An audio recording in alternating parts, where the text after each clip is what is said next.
سر طلب أحمد عز من زينة فحص DNA انكشف أخيرا.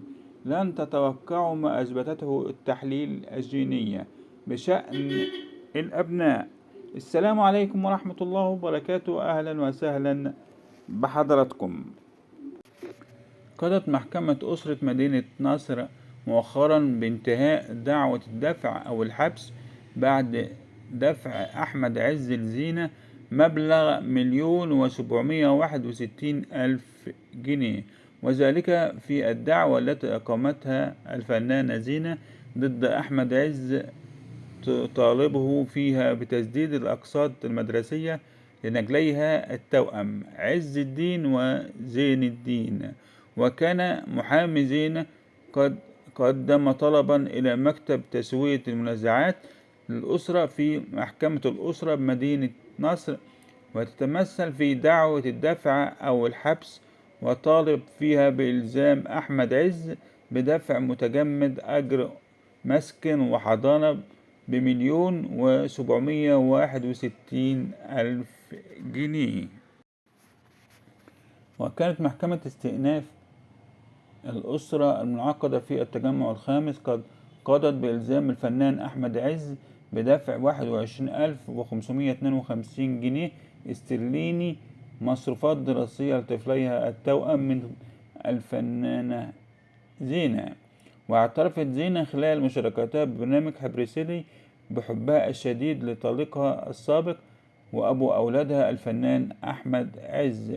وفي البدء أكدت زينة أن مشكلتها مع عز شخصية، ولكنها كبرت وتم تداولها بكثافة لأنهما مشهوران، والجمهور تدخل في المشكلة منوّة بأنه لا يصح أن يتدخل أحد في مشاكلهم.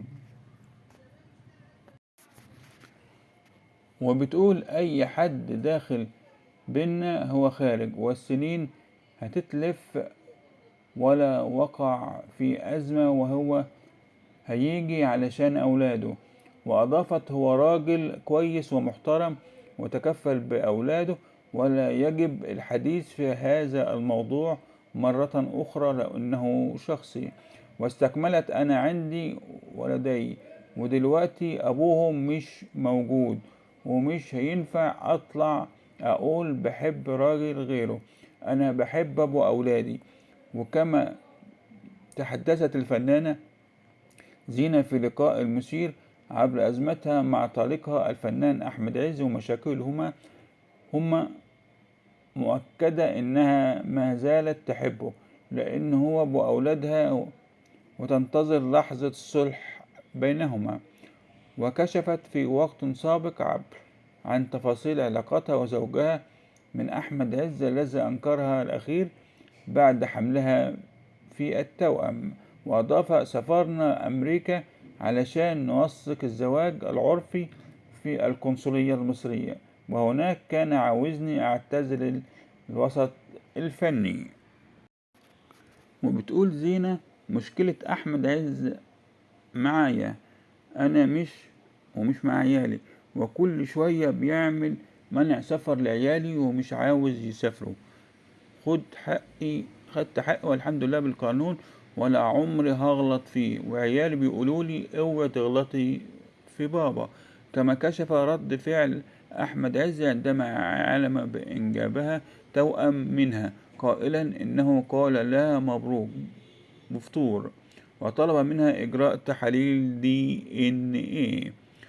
وبتقول هذه الكلمات مهينة جدا حينها كانت في أمريكا، والدكتور أخذ الهاتف مني وكلمه لا تجعلني أتكلم معاه مرة تانية، وقلت له أمال أنا أعمل إيه؟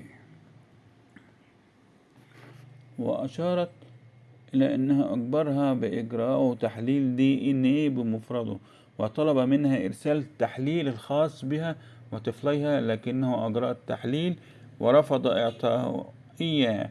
فضلا وليس أمرا، فعل زر الجرس ليصلك كل جديد، والسلام عليكم ورحمة الله وبركاته.